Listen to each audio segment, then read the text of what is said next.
नमस्कार.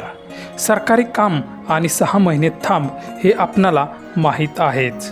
कागदोपत्री कामांसाठी नागरिकांची फरफट. पण हे अजून किती दिवस चालणार याला जबाबदार नक्की कोण? सविस्तर वृत्त पुढे पाहण्याआधी चॅनलवरती तुम्ही नवीन असाल तर आपला RG मराठी न्यूज चॅनल जरूर सबस्क्राईब करून घ्या. ज्यावेळी आपण सरकारी कार्यालयामध्ये एखाद्या कागदोपत्री कामासाठी जातो तेव्हा ते काम लगेच होईल किंवा एका दिवसात होईल असं कधीच नाही. कधी एखाद्या अधिकाऱ्याची सही बाकी असते तर कधी संबंधित अधिकारी उपलब्ध नसल्याचे कारण दिले जाते आणि यामुळे लोकांना वारंवार कार्यालयाच्या चक्रा माराव्या लागतात. बऱ्याच वेळा तर आपली पूर्ण कागदपत्रे असूनही अर्ज बाजूला ठेवून दिले जात असल्याच्याही तक्रारी आपण पाहिल्या असतील. आणि या सगळ्या गोष्टीमुळे अक्षरशः माणूस वैतागून जातो आणि शेवटी ते कामच नको ह्या वाक्यापर्यंत आपण येतो. सध्या याच प्रकरणाचा एक व्हिडिओ सोशल मीडियावर व्हायरल होत असून मुलाचं नाव लावण्यासाठी म्हणून तो व्यक्ती सर्व कागदपत्रांसहित त्या अधिकाऱ्यासमोर उभा आहे, परंतु तरीही त्याचं काम होत नाही. याला जबाबदार नक्की कोण असाच प्रश्न हा व्हिडिओ पाहून तुम्हाला पडेल. आमची काही अडचण नाही ना. माझं हे काम कशामुळे अडकलंय आणि काम माझं कशामुळे होत नाही सांगा मला. तुम्ही ऑफिस अधिकारी तुम्ही बसलेले आहेत. मी गेल्या 6 महिन्यापासून चक्र मारतोय. 5 वेळा फॉर्म भरलेत. मी फॉर्म बरोबर वैतागलो. 10 वेळा येऊन गेलोय. मला कारण सांगा माझं काम कशामुळे अडकलंय. मी महानगरपालिकेला टॅक्स भरतो. मी महानगरपालिकेत सगळं काम करतो. माझं टॅक्स जातो. मला सांगा कशामुळे अडकलं सांगा. माझे डॉक्युमेंट आहे. हे हॉस्पिटलचं लेटर मी आणलंय. ऐका ना, हे हॉस्पिटलचं लेटर आणलंय. मी स्वतः अर्ज दिलाय. परत चुकलेला पत्ता भरून दिलाय आणि 18 तारखेला 2ऱ्या महिन्यात मी फॉर्म भरून दिलाय. हे माझा मुलगा आहे शौर्य ढगे. मी वाघोलीला राहतो. आज मला याचं आधार कार्ड बनवता येत नाही.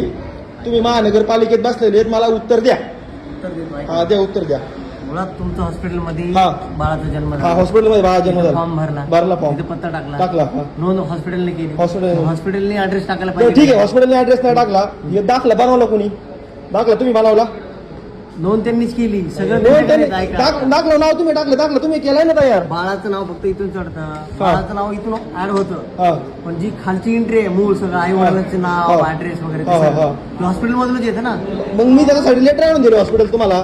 त्याला काय प्रोसेस वगैरे असेल ऐका ना, 4 तारखेला 3ऱ्या महिन्यात 4 तारखेला 3ऱ्या महिन्यात मी लेटर आणून दिले. असं व्हिडिओ काढताय ना तसं ते GR कडे जावा. जीआर तिथं GR वाचा ना. नाही तर महाराष्ट्र शासनाचा GR वाचा. 3 तास बसून ठेवलं इथं बाहेर. तुम्ही GR वाचा ना. जीआरचा काय विषय? माझं सगळे डॉक्युमेंट दिले तुम्हाला.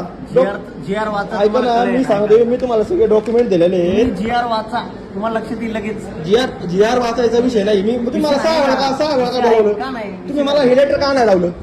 सगळं देणंच आहे ना. हा, मग मी हे लेटर दिलं. तुम्ही मला हे चुकीचा फॉर्म का भरायला लावला? कुठला हे फॉर्म का भरायला लावला तुम्ही मला?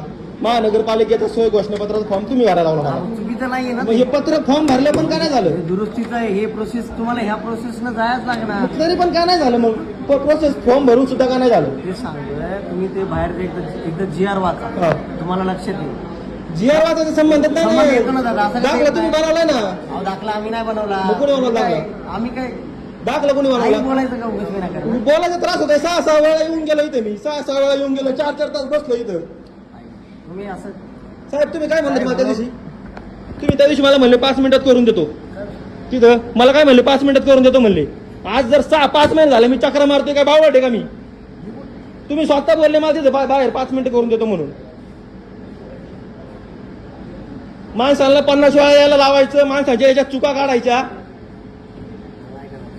तुमचा वैताग तो माणूस अक्षर एखादा आत्महत्या केलं तुम्ही देणार आहे का? आज माझ्या पोराचं आधार कार्ड निघत नाही. काय करायचं? मी बाप म्हणून महानगरपालिकेत जन्म घेऊन त्यांनी चुकी केली का? चुकी नाही केली. मग? आम्ही तुम्हाला काही दोष पण देत नाही. मग